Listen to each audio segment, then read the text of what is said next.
Hey friend, please subscribe. 1 second for you, big deal for me. Back soon. Can't do this. That was the whole note. 5 words written in shaky pen on a grocery receipt, sitting on top of the crib like it belonged there. It wasn't taped, just laid across the edge like she thought I'd find it cute. I read it once, blinked, read it again. The third time, it hit like a slap. I went cold from my neck to my heels. The baby was crying again, 3 weeks old, screaming like I'd stolen something. I picked him up, one hand under his head, the other shaking like hell. My shirt was wet, not sweat. Formula or spit up or hell, maybe tears. I couldn't tell. Emily was 20, just 20. We'd been back from the hospital less than a month. I knew she was slipping. The baby blues had stretched into full-on silence, then long showers, then pills I never saw prescribed. She started borrowing from people who didn't ask twice. She took her purse and walked out at dawn, and the front door was still half cracked, swinging like it couldn't believe she was gone. Either, before we start, tell us which city or country you're listening from. Let's see which corners of the world we've gathered from today. Thanks. And let's continue. My name's Ryan. I'm 28. I live in a busted townhouse off I-10 in Mesa, Arizona. The carpet was older than me and the fridge groaned when you closed it. But it was ours. Or it was... I called my parents first. First ring. Mom answered. You okay? She asked. No, I said. Emily's gone. Pause. Then the knife. We warned you. I didn't say anything. Dad got on the line. Said you picked her. Ryan, don't drag us into this. They offered no help, no gas money, no crib sheets. Just disappointment layered over a smug I'd grown up choking on. Alex kept rooting at my chest like he thought milk was going to show up if he screamed loud enough. I held him tighter and sat on the edge of the couch, heart hammering, vision tunneling. Then the phone rang again. Not my folks.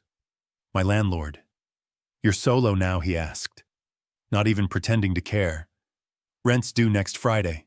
If you can't cover it, I gotta repost the unit. I got it. I said, lying. I hung up, walked straight to the sink, and threw up. Next door, I guess Jack heard me gagging or heard Alex wailing through the drywall. He knocked once. Then the door opened like he owned the place. You're burning daylight, he said, already unscrewing a formula can with a pocket knife. He wiped on his jeans. Ration the powder. Clock your feeds. Nap when he naps. No speeches. Move. He looked like he'd been carved out of a tree. Gray hair. Tan skin. Hands that had seen engines and enemies. Marine turned machinist. Lived alone. Said little. Always nodded at me. But never said more than morning. He handed me a green thermos. Dented and scraped like it had been to war. Hot water stays hot, he said. You'll need it when you're stuck on a bus or sitting in some waiting room. This got me through Kuwait. It'll handle your 300 AMM. We sat at my kitchen table with a piece of junk mail and made a plan. Feed times, diaper runs, county office for vouchers, places hiring night shifts. He circled 3 and underlined show up clean. Day 3. I took Alex on the bus in a stroller. We lurched, and I dumped half a bottle of formula right into my lap. Bus went dead quiet.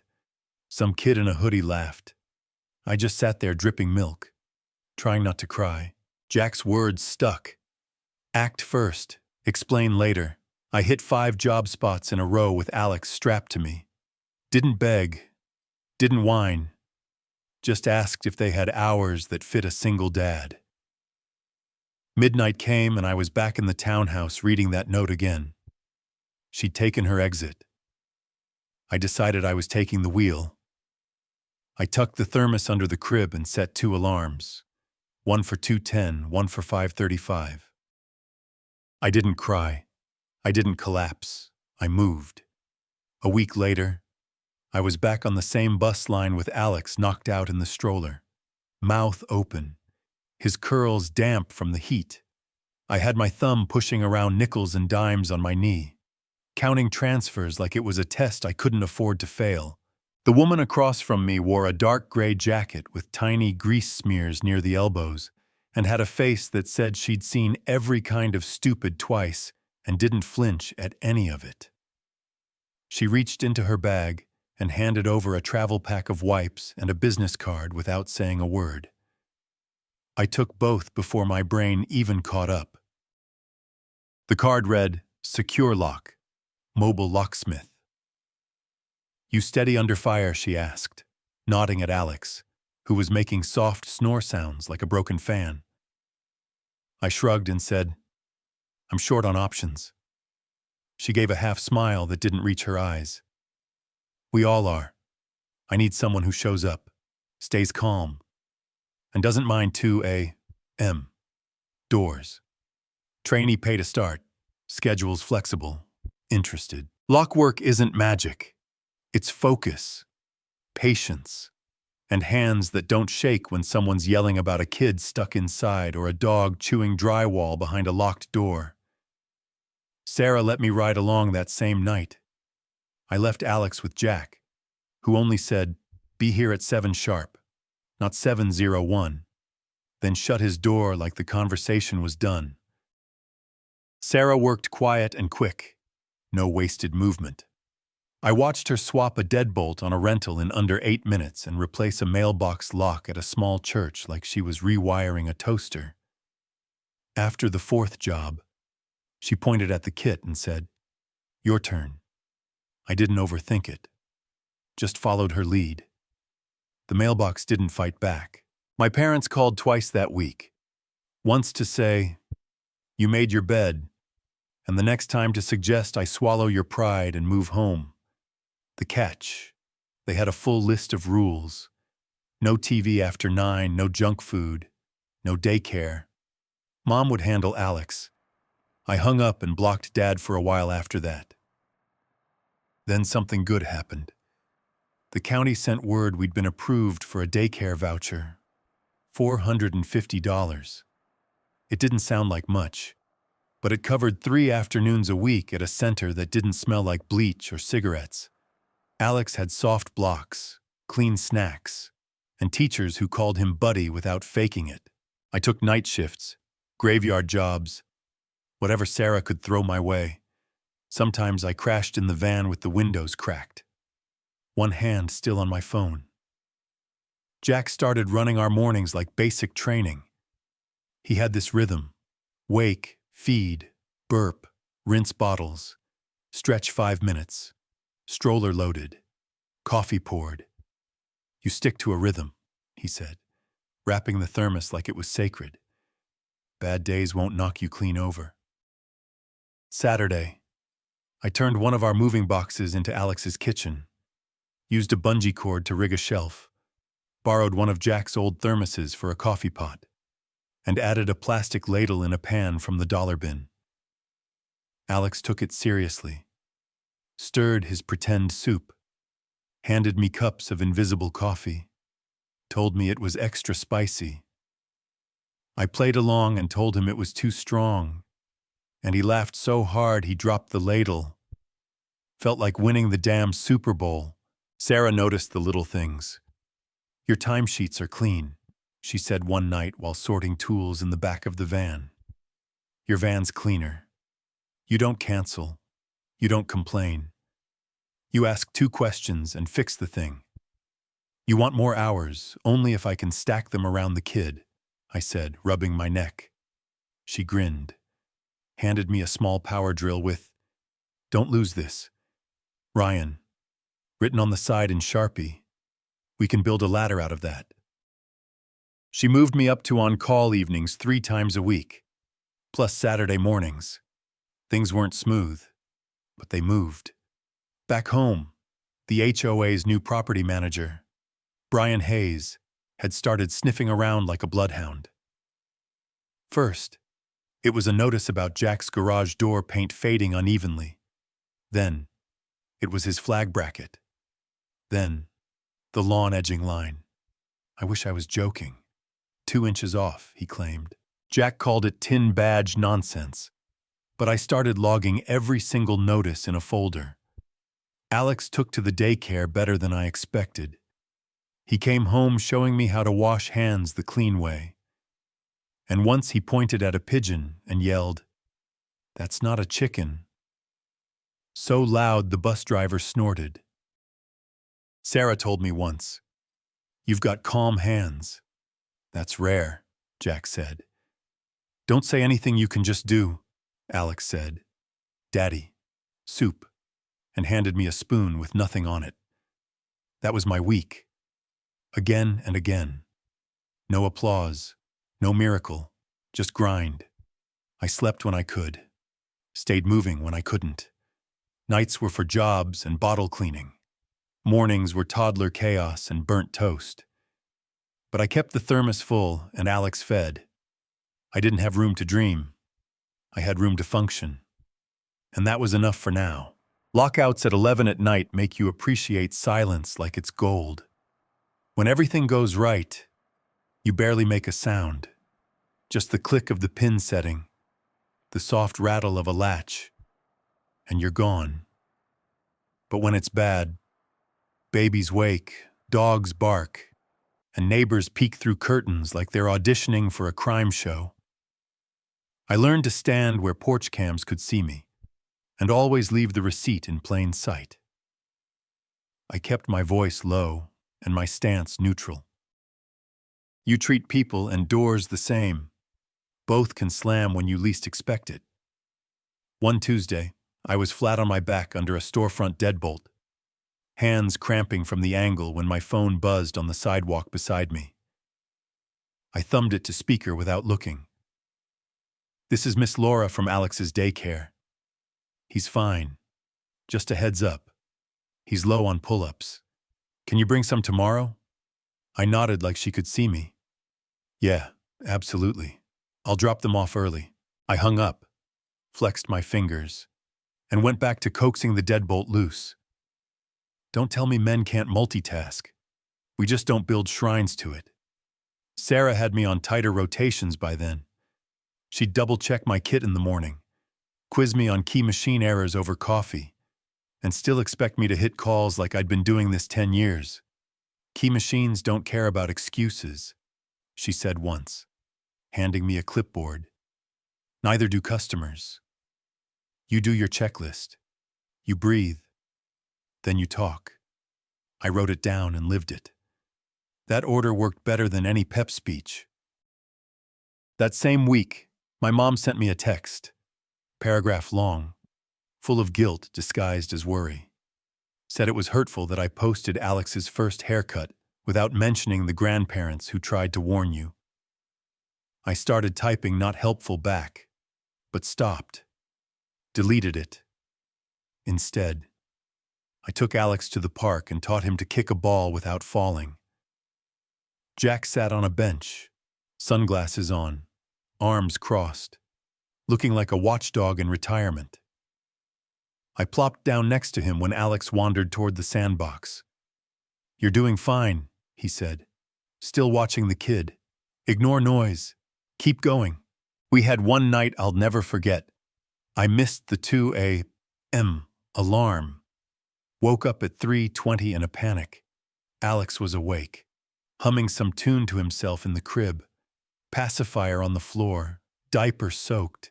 I felt like garbage, my chest burned with it. But he looked at me, grinned like I just brought him chocolate cake and said, "Hi, Daddy." It was the kind of moment that breaks something in you, but also patches it up different. Then Brian, our favorite HOA tyrant, put a violation slip on Jack's door for a damn flower planter, called it an unauthorized obstruction. Jack snorted, then got quiet. "One more of these," he said, tucking the paper under a magnet, and I'm bringing a folding chair to the board meeting. I didn't say much, just added it to the folder. Everything dated, photographed, labeled. I wasn't letting this one rot under the rug. That Friday, Sarah tossed me a company polo before our first stop. It wasn't new, but it was clean and blue and had the Secure Lock logo stitched on the chest. Customers relax when you look like you know where the screws go, she said. The shirt fit weird across the shoulders, but it felt like something more than just cotton, like a marker in the road. I didn't say it, but she knew. Later that week, I got called to a senior building. A woman named Mrs. Thompson wanted a peephole lowered so she could see out without standing on tiptoe. I did it fast, clean, and level. When I tested it, she beamed. My late George never had the patience, she said, then reached up and gave me a hug that smelled like lavender and old paper. You're set, I told her, in the van. I let myself smile for 10 seconds, maybe 12. That night back home, I moved Alex's little cardboard kitchen next to mine. He stirred invisible stew while I boiled pasta, and we ate off the same tray. We're a team, I told him. He nodded without blinking. I know. Then came the voicemail from my father. I almost didn't listen. We're not your enemy, he said in that voice that always tried to sound like wisdom, but came out more like judgment. But you made this mess. I went to delete it, then changed my mind. I saved it, not to re-listen or stew on, just to remind myself of the distance. That Sunday, Alex and I stopped at the grocery store. He insisted on pushing the cart. We passed a couple I vaguely knew from the townhouse complex. Parents, probably mid-30s, 2 kids in tow. The woman nodded politely. The guy said, still doing that single dad thing.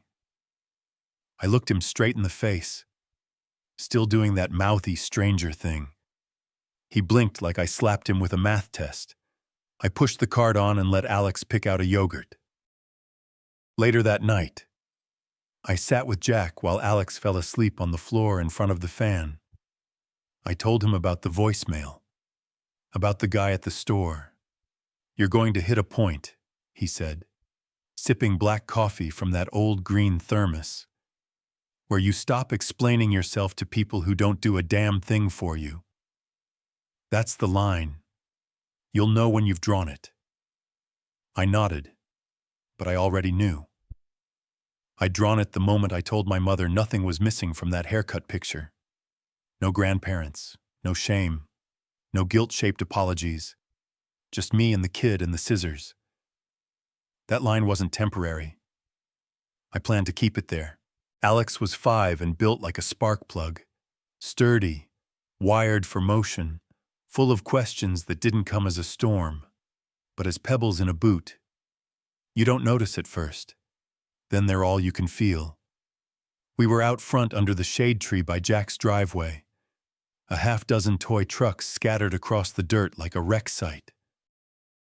Alex was lining them up, narrating something about a tow truck and a milk truck getting married, when he asked it like he was reading a label out loud. Why does everybody have a mom? I looked up from my coffee, but he wasn't done. Where's mine? He said it straight. No edge, no fear, just curious. Like he wanted to know why some kids had lunchboxes with superheroes and others had glitter. I didn't stall, Jack's rule. Answer honest, answer simple. Don't make it a speech. You do have a mom, I said, setting my cup down. She had a hard time. She's not safe right now. That's not your fault. Alex squinted up at the sky like he was thinking hard, then nodded once and went back to stacking dirt on a dump truck. Okay. Can I have 2 oranges?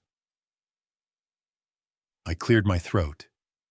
Yeah, buddy. You can have 2 inside. I rinsed the fruit in the sink, hands shaking a little. I had to turn my face to the wall for a second just to get it together. Jack stood by the stove, flipping the thermos lid with one hand and watching me with the kind of stillness that means everything and nothing. He didn't speak until my shoulders dropped. "It's not about answers," he said, pouring hot water over a bag of cheap tea. "It's about you not flinching." He'll remember that more than the words.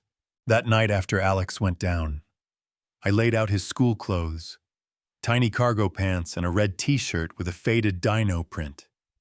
Then I took a sticky note and wrote in all caps, "Dad picks up at 3:10, taped it inside his backpack." Redundant maybe, but my breathing eased after. 2 days later, the daycare sent home a flyer about a family wall project. Photos, drawings, anything that showed what home looked like. Alex handed it to me like it was a prize he'd won. I pulled up the photo from the strip mall arcade, the one where I had a helmet smashed over my ears, and Alex was mid-laugh, hiccuping so hard his whole body leaned sideways.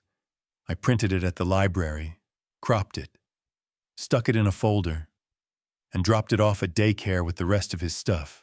The teacher looked at it, smiled, and said, "Perfect." Gave me a thumbs up like I needed permission to feel like I was enough. That same afternoon, my mom sent a link, a church video titled "Restoring Order to Broken Homes." I didn't click it. I blocked her number for 60 days, told Jack about it over toast.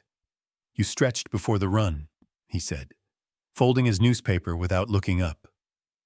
Good. Alex kept trucking along like kids do. His favorite shirt was the one Sarah gave him, gray with a red lock logo on the sleeve. He called it his worker shirt. He'd sit in the entryway some nights waiting for me to come back from jobs, asking if we were going to eat real dinner or fast dinner.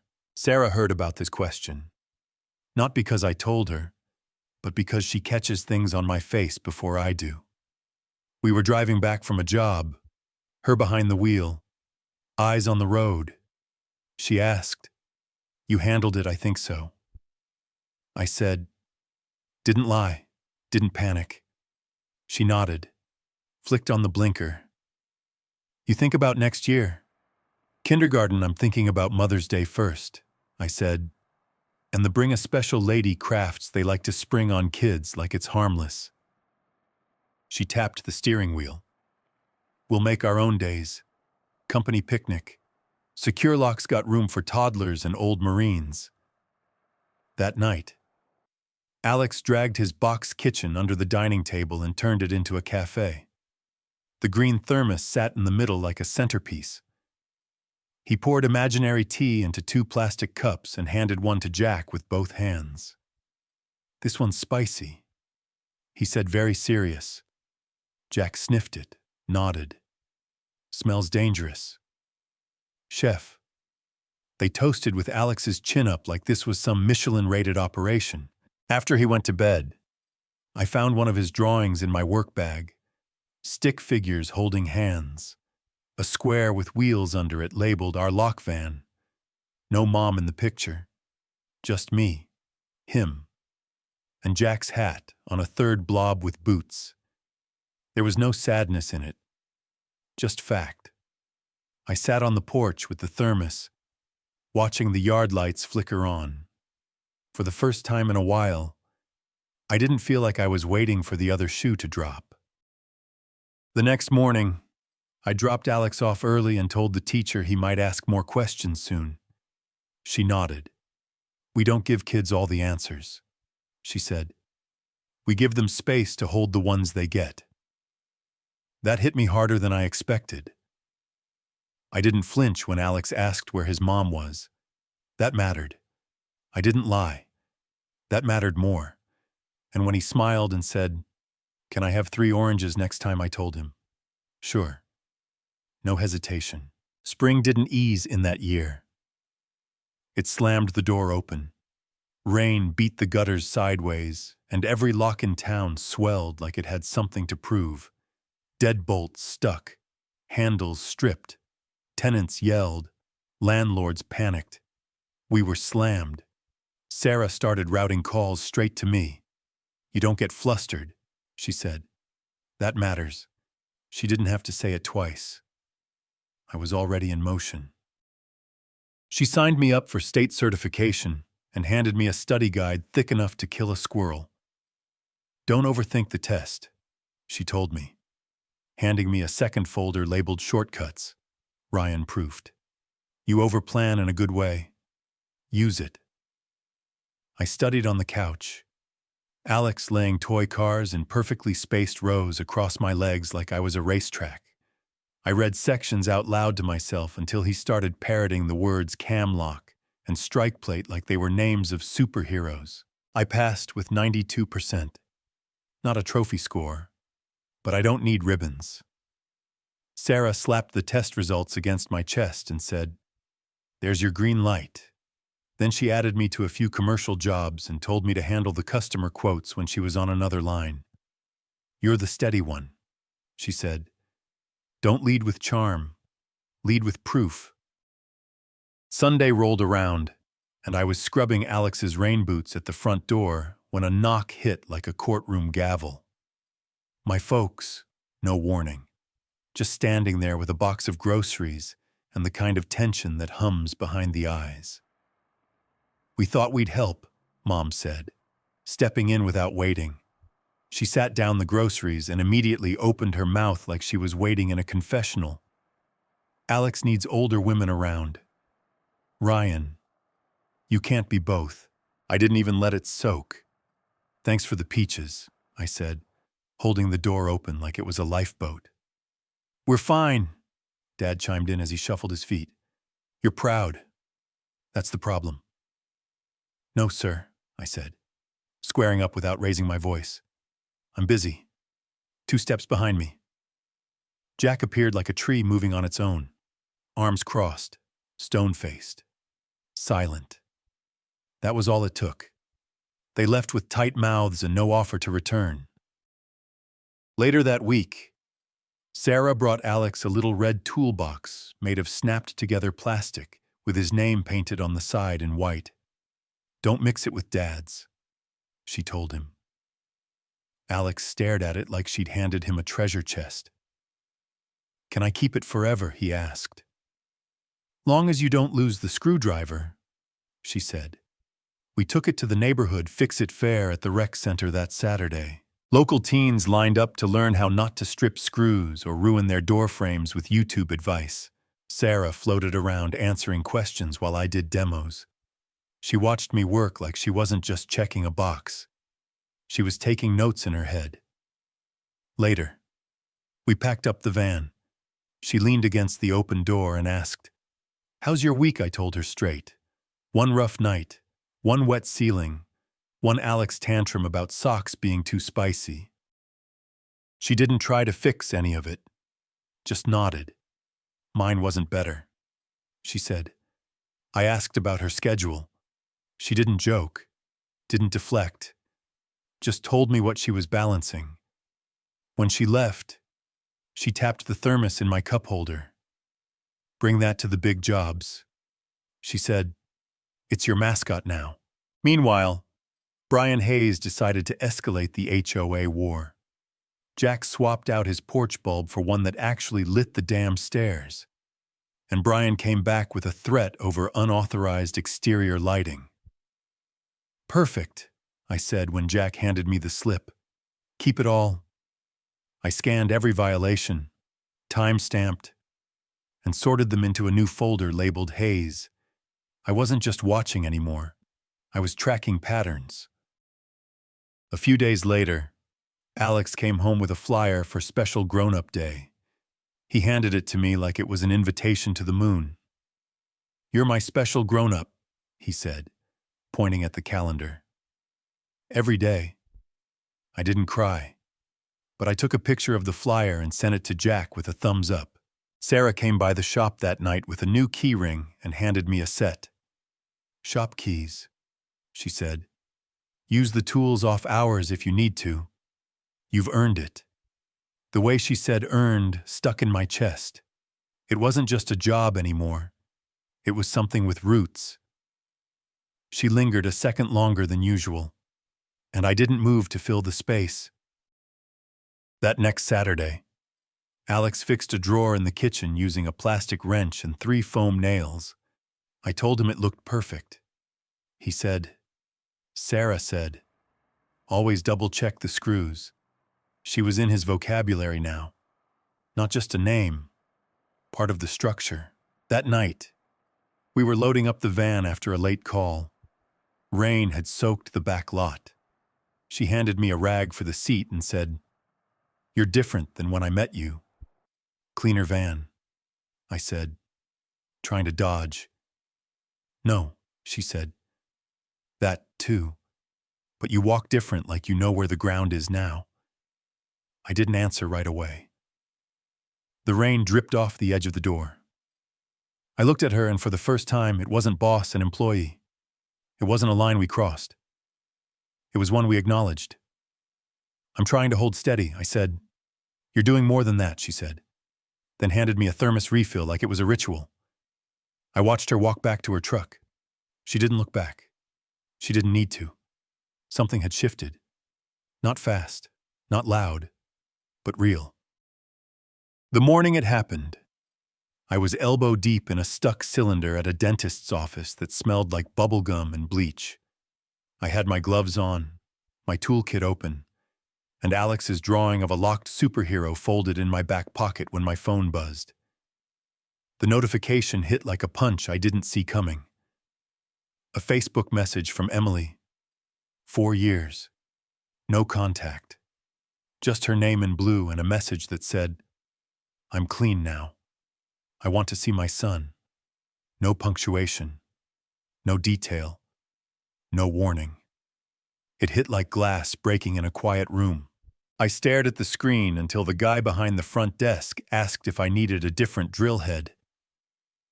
I muttered something, finished the job, and told Sarah I needed 5 minutes.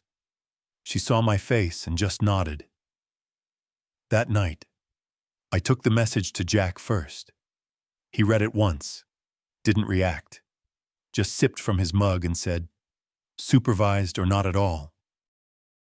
Then I showed it to Sarah. She exhaled sharp through her nose and said, write it down. No calls, no emotion. Keep it boring and official. I typed an email through the secure lock break room Wi-Fi. 1 hour, family center, staff present, 2 weeks out. That was the offer. Emily replied fast. Just said, okay. Then another message came. This one longer. Asking if I could help square some old debt she still owed. Said she couldn't afford to keep her phone on if I wanted to stay in contact. That told me everything I needed to know. I replied, no money. See you at the center. 2 weeks passed like I was walking across a wire with a brick on my chest. I didn't tell Alex until the morning of. I kept it simple. There's someone you're going to meet today. She's part of your story. I'll be with you the whole time. He nodded like I'd said we were going to the grocery store. The place was bright, rug tiles shaped like puzzle pieces, low shelves with plastic bins, one clock ticking too loud on the wall. Alex held my hand and swung our arms like it was just another errand. A staffer named Lisa sat nearby with a clipboard, and the kind of soft but firm smile that told me she'd seen everything. She explained the guidelines, reviewed the form, and pointed to the art table in case we needed a neutral corner. Emily walked in 5 minutes late, wearing a clean hoodie, ragged sneakers, and the eyes of someone who hadn't looked in a mirror too long. She hugged herself instead of us. Hey, she said, voice small like she was still deciding if she had the right to speak. Alex stayed by my knee, hand still locked in mine. Lisa laid out the rules again. Emily nodded, then asked, can we have like 1 minute alone? I didn't blink. No, We're doing it this way or not at all.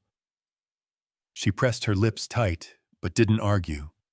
15 minutes in, the small talk frayed. She started telling a story about a clinic she'd stayed at for a few weeks, then shifted to her phone getting shut off. I need like 150 to keep in touch, she said, trying to keep her voice light. I shook my head. Contact goes through the center. That's not changing. She sighed loud like I was the one making this harder than it had to be. Then she stepped slightly forward, arms half out like she meant to hug him. Alex took a step behind me and gripped my pant leg. Lisa didn't flinch. She just slid a box of crayons and some coloring pages onto the table and asked if Emily wanted to draw with him. That broke the moment clean. They sat at the table for the rest of the hour. Alex didn't say much. He scribbled a picture of a truck and pointed to it once. "That's our van," he said. She smiled. It didn't stick. When time was up, Lisa thanked everyone like she was closing a meeting. Alex waved goodbye with his whole hand, fingers wide. Emily started crying and said, "I'll email you." She didn't. I kept the visitor badge they gave me, the peel-off kind with my name written in marker. I didn't hang it or look at it again. Just slid it into the same drawer where I kept Alex's first school drawing and the county voucher letter from 3 years back. It wasn't a trophy. It was proof I'd done the hard thing the right way. Driving home, Alex fell asleep in the back seat with his fingers curled into a fist. His cheek leaned against the window. My hands were tight on the wheel, throat dry. I wasn't angry at her. Not really. I was angry at the hole she left behind. Jack was waiting on the porch, thermos in hand. He poured 2 cups before I even stepped up. "You kept him safe," he said, passing me a mug. "That's the job." I didn't speak, just nodded once. The silence was loud enough. That night, I slept like a man who'd been bracing for a punch that didn't land. Not peace, just a kind of drained quiet. In the morning, Alex tugged my sleeve while I poured cereal and said, "Can we have pancakes shaped like trucks?" "They'll probably look like pancakes," I told him. He grinned. "That's okay. You're the best chef." I made 2. One looked like a jellyfish, the other like a boot. He dipped both in syrup and declared them monster truck tires. No fanfare, no soundtrack, just a kitchen, a kid, and a line I didn't cross. The 10th notice came with an invoice attached. $200, labeled administrative fee for repeat non-conformance. It was printed on fancy letterhead, full of legal-sounding phrases, but the tone was clear as day. Pay up or fold. Jack sat on his porch with the envelope crumpled in his hand, thermos untouched, jaw clenched tight enough to snap his molars. "He wants me to break," he said, not looking up. "Wants to wear me down until I give up the house or die on the damn lawn." I looked him in the eye. "Then let's make it public." We called Sarah, who showed up with her scanner, a file box, and a plan sharp enough to cut glass. "Board meets Tuesday," she said, flipping through the printouts like a lawyer who ran out of patience years ago. "We bring copies, ask for the appeal process in writing, and we don't raise our voices first." That first was important. We laid it all out. Photos of the porch light, which was a standard bulb in a weatherproof fixture, the flag bracket, which was mounted clean and tight, the edging job that looked like a landscaping ad.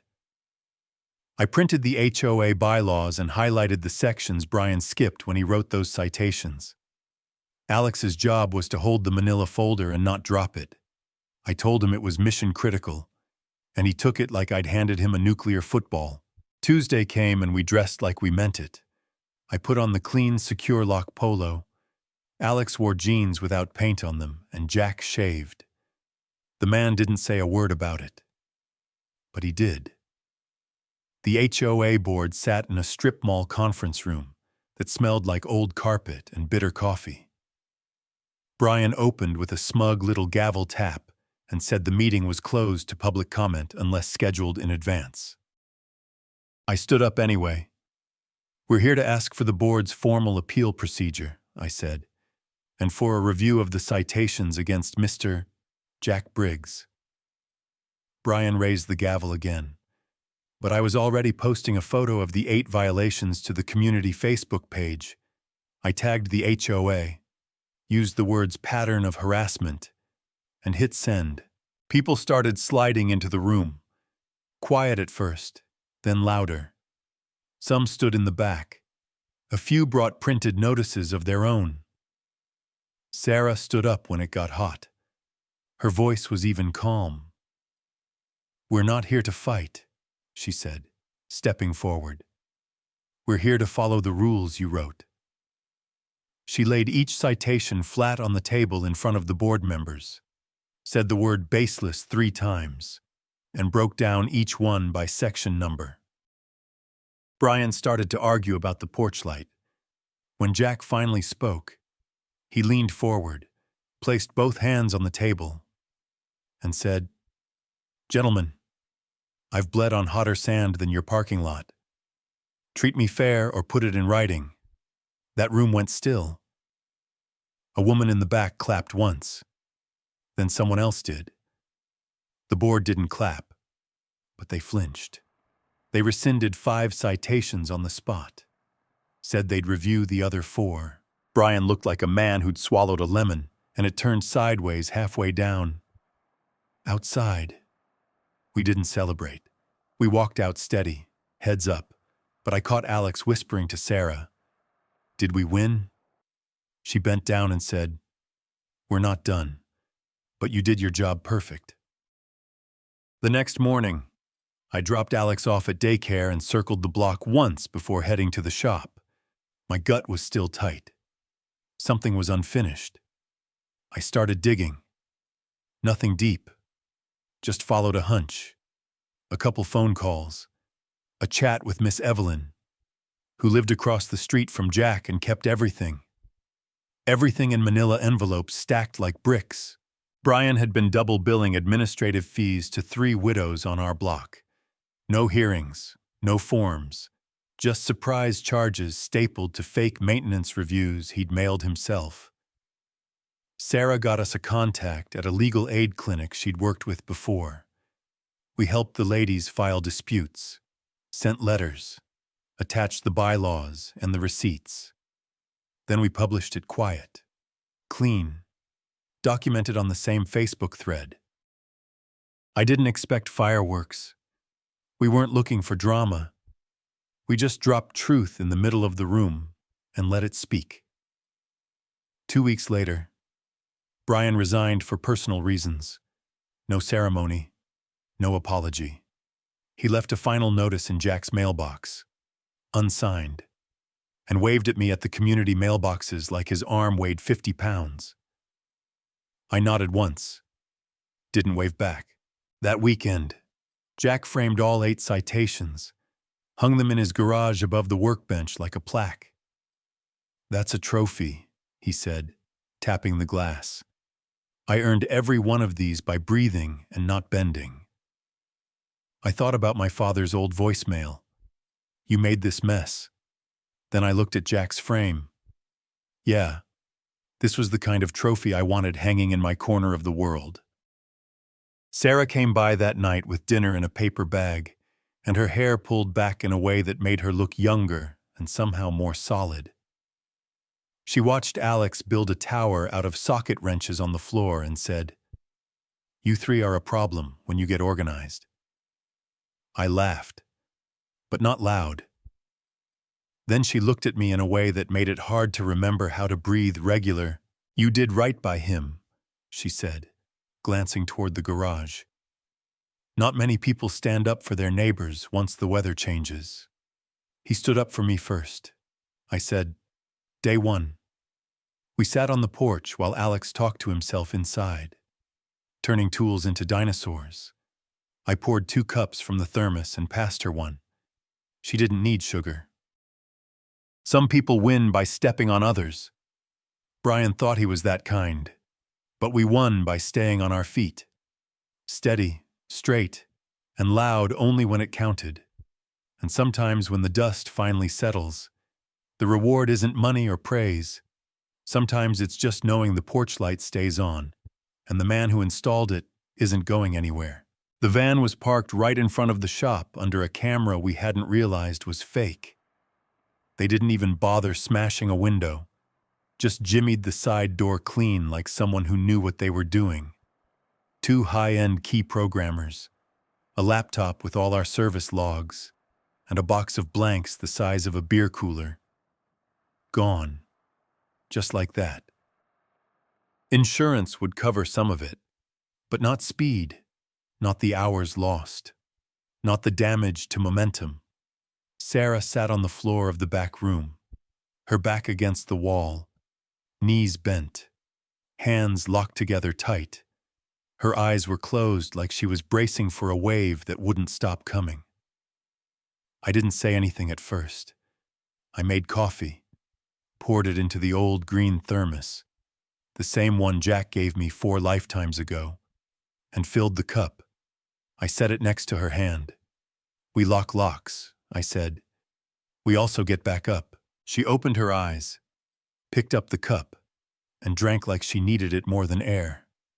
We rekeyed the shop that night, changed every cylinder, every code.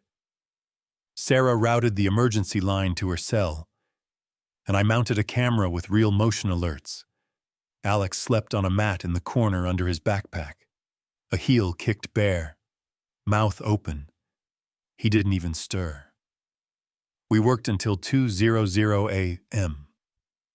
It was slow, gritty work, the kind that burns your hands and clears your mind. It helped. The next morning, I was about to pull out of the school lot when the front office called my cell. "Mr. Alex is okay, but he's upset. Mother's Day planning started, and he shouted that he doesn't have one. The words didn't feel like words. They felt like a spike under the ribs. I said I was on my way and didn't hang up right when I walked into the classroom. The air felt like tight plastic. Alex was in a chair too small for him, fists clenched, jaw set. His face didn't crumple when he saw me. He just stared like he was daring the room to blink first. I sat on one of those tiny blue stools and looked around. "My name's Ryan," I said to the class. "Some families are one dad. Some are 2 grandparents. Some are a neighbor who shows up. If you need a special person, he has that." The teacher looked stunned for half a breath, then nodded. "We'll call it Family Day," she said, grabbing a marker and writing it big on the whiteboard. A kid in Spider-Man sneakers raised his hand. "My special person is my aunt," he shouted. The room let go. The tightness snapped. The energy shifted. Alex looked at me and said, "I still get to bring you." "Right," I nodded. "Every time, buddy." Later that afternoon, while I was back on a job, I got a text from a number I hadn't saved in a while. "My mother. We heard about what happened at school. We're family. We want to be there." I didn't respond. Thought maybe that would be the end of it. I was wrong. Next day, I found them standing in the hallway outside Alex's classroom, Mom holding a bag of store-bought cupcakes like she'd baked them with her bare hands. Dad standing behind her like a lawyer forced to attend a potluck. "We're family," she said. Chin up like she was laying down a legal claim. I took a breath and didn't raise my voice. Then act like it. No drop-ins. No backseat parenting. You call first. You take the time you get. And you don't talk about shame in front of my kid. That's the price of admission. She blinked hard. Dad opened his mouth, closed it, shifted his stance like he was thinking of challenging me, and realized he didn't have the standing. The principal walked by right then, gave me a nod, and said, "We appreciate the grown-ups who show up for their kids." He didn't even look at them. That was enough. I didn't take the cupcakes. That night, I finished the police report on the break-in, listed serial numbers in 3 groups' devices, laptop, blanks, and sent everything to Sarah. I also flagged a pawn shop 2 towns over that had just posted a programmer that looked real familiar. We handed the info to the detective on the case, gave him a head start he never would have had on his own. Sarah said, "Don't expect them to move fast." "I'm not," I told her, "but they're going to move." She showed up at my door an hour later with a pizza that smelled like melted heaven and a half smirk on her face. "You handled both fires today," she said. Didn't yell once I held the door and said, "It's because I practice on stubborn deadbolts." She laughed into her sleeve and said, "You're getting better at this." I didn't ask what this meant. I didn't need to. The city grant came through in a brown envelope stamped with a seal that looked like it hadn't been redesigned since the 80s. Sarah tore it open at the front desk and stared at the check like it might explode. "We got it," she said, voice flat from shock. "They actually picked us." I sipped my coffee and tried not to look too smug. "You're welcome." She blinked. "You wrote the application at midnight." I said, "Over cartoons." Alex was on a rescue dog save the farm loop. I figured I'd do something useful while my brain turned to applesauce. She laughed and shook her head. "You sneaky little..."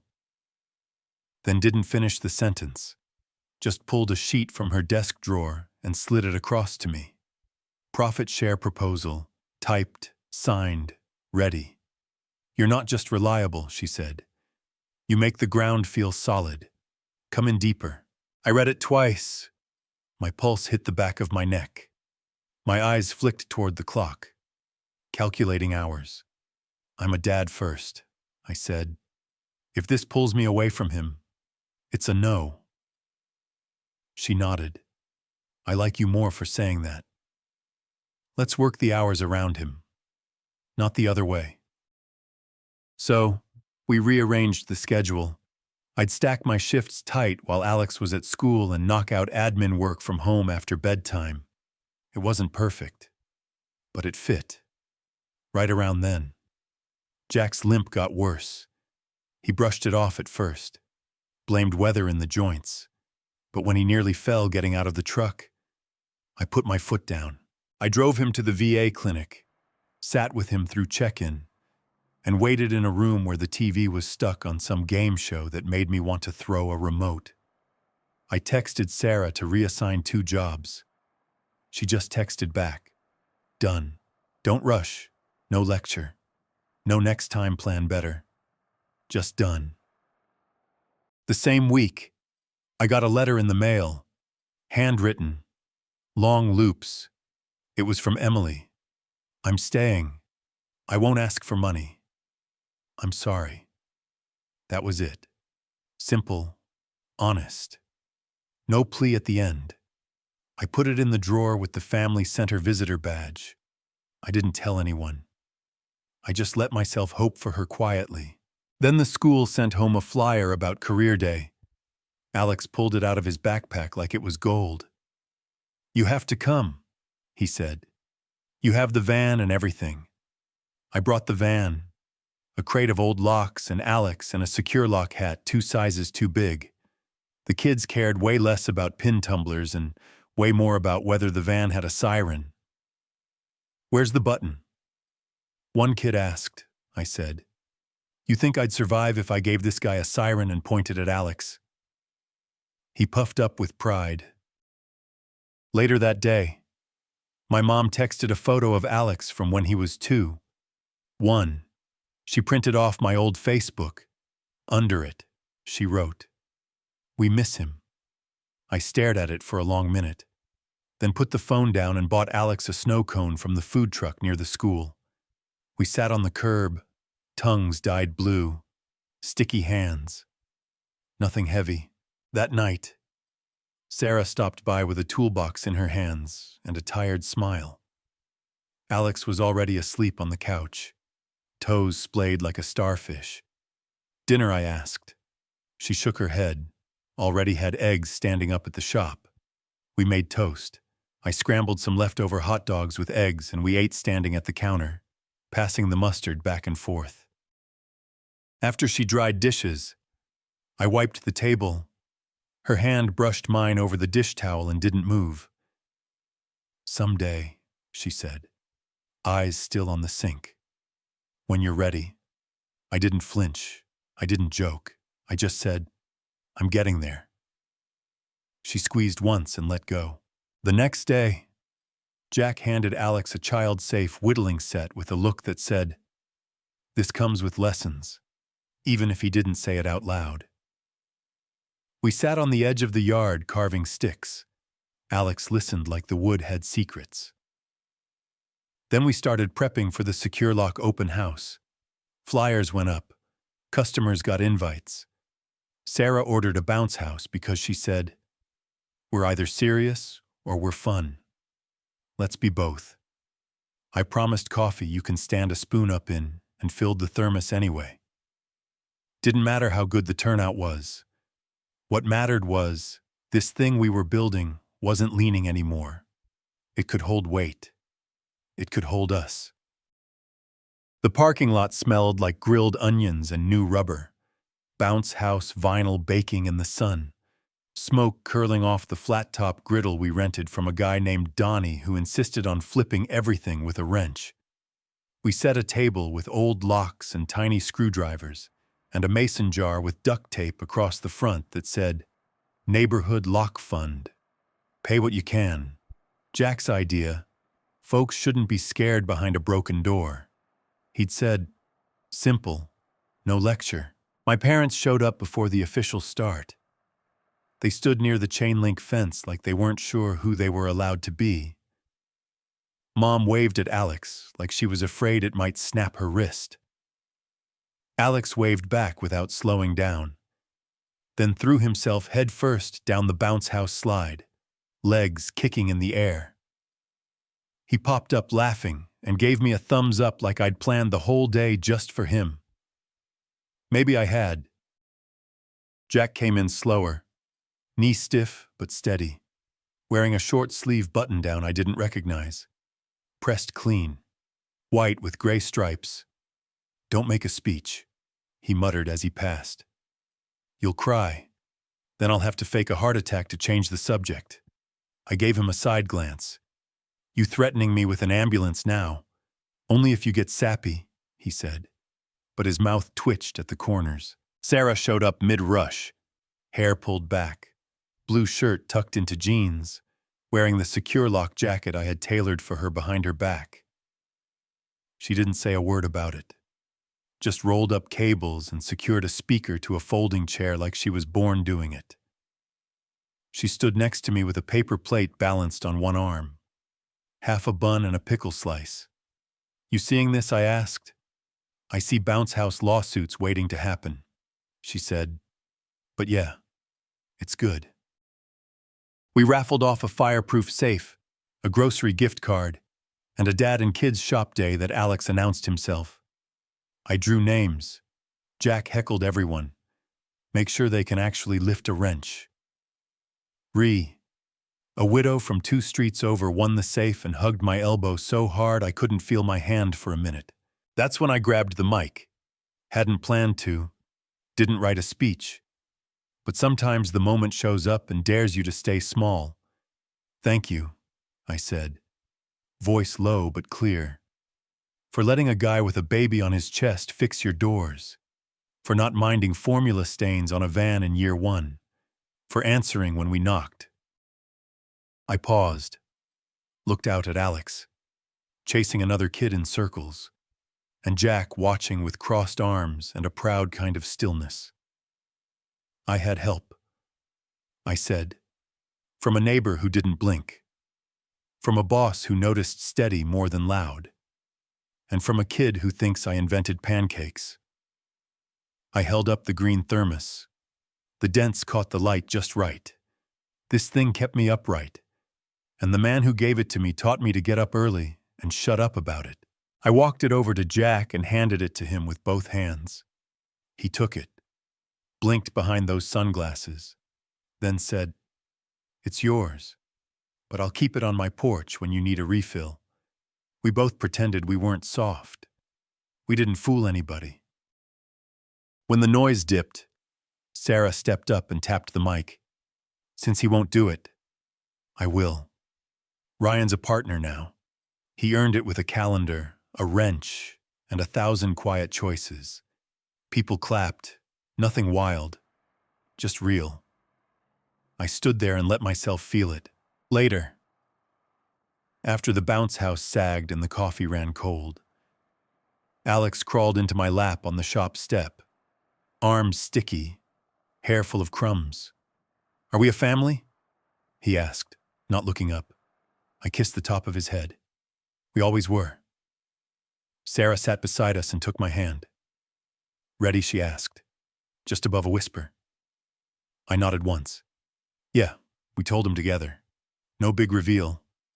Just what was true. That we were building this on purpose. I didn't look toward the fence, but I saw later that my parents left without a scene. Quiet. No note. No speech. Just gone. No fireworks.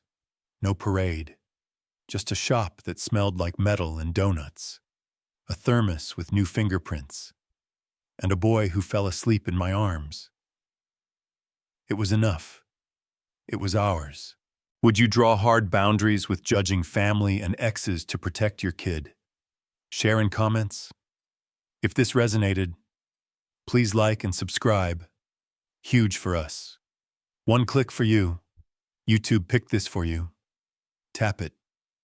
Let's see if they guessed right.